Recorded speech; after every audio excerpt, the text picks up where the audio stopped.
Welcome to the 10-minute series of videos related to competency-based programs. My name is Madeline Bazergi from the Office of Academic Development at Dawson College, and I'm pleased to present the second of a three-part series on program design. Program design from Z to A paradigm shift in approach. In the very first video of the 10-minute series titled, What are competency-based programs?, we said that a paradigm shift in the way programs and courses are delivered was essential for implementing such programs. The paradigm shift also applies to program design. As teachers and program designers, we must shift from the concept of a program as a collection of courses focused on content delivery and knowledge transfer to programs defined as a set of integrated learning activities based on the development of student competency with a focus on outcomes, with a focus on what learners will be able to do with the acquired knowledge, skills, and attitudes. This shift affects pedagogy, assessment strategies, and of course, program design. Program design is an iterative process. Program designers hypothesize what is best for students and iterate the design and implementation based on feedback from faculty, students, and advisory groups. In the end, it all comes together in a coherent program. Different colleges have different approaches to designing a program. In this video, I present Dawson College's approach developed after several program revisions, iterations, and pilot projects over the last 25 to 30 years. One thing is certain, it could get messy and nonlinear. In fact, once a new program is implemented, it enters another cycle of piloting, innovating, iterating, and refining. The program design process may have its pitfalls. A good design will enable students to achieve competencies in a logical and coherent manner. But at times, program operations and logistics may influence the design. Often, when redesigning an existing program from a new set of ministerial competencies, the tendency is to retrofit existing courses to those new ministerial competencies, to keep most of what we already have the way it is. The thought pattern goes like this. What competencies in the new program do our existing courses address? And then assign those new competencies to our courses. If no such course exists, then some courses are added. Some courses may be retired at this stage because they no longer fit the devis. And the designers may also take the opportunity to shuffle existing courses around to improve the sequencing. This approach is focused on course content and may stifle creativity and innovation in program design. In fact, it makes assessment complicated for certain courses. When programs are designed by retrofitting existing courses to a new ministerial devis, some courses may end up with multiple competencies to develop, making the final assessment design quite challenging. When designing a competency-based program, the ideal approach is to start with the competencies and ask, what will students be able to do if they have mastered this competency or group of competencies, and how will the program get them there?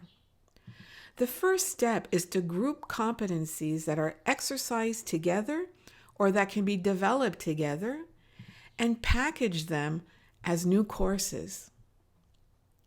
Chances are that the program will possess a lot of reusable content, but with new programs, especially competency-based programs, a paradigm shift in designing and delivering them is essential.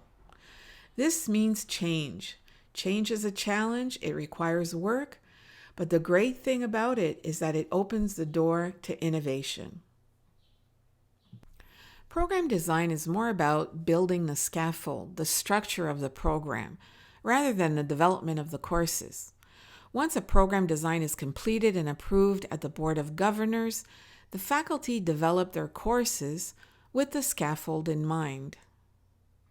The first step in program design is to first analyze the ministerial devis and then to produce an exit profile. We ask ourselves, what should a graduate of the program be able to do?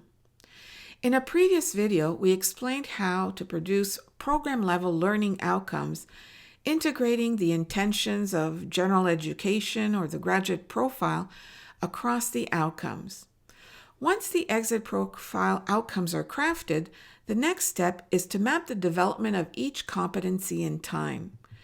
To do so, we take a deep dive into each competency to produce what we call competency analysis documents, or CADs for short.